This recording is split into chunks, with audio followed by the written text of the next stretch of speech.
How to fix Hinge login error step by step. To fix the Hinge's login error, first things first, you simply have to force close the application from your background. Once you close it, all you have to do is now go ahead and make sure that you also have a strong Wi-Fi connection. If you don't have one, simply switch to a better network. And then you simply have to go ahead and open the app drawer or app gallery.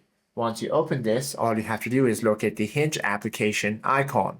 Once you find it, you simply have to long press it, then tap the I option to access the app info panel. From here, scroll down, and then you will find the storage option over here. Go ahead and tap on this, then tap on this clear cache option to remove all sorts of corrupted data within the application. Now you simply have to relaunch it and your problem will be fixed. Hope this video helps you out a lot. If you have any questions or queries, please do comment down below.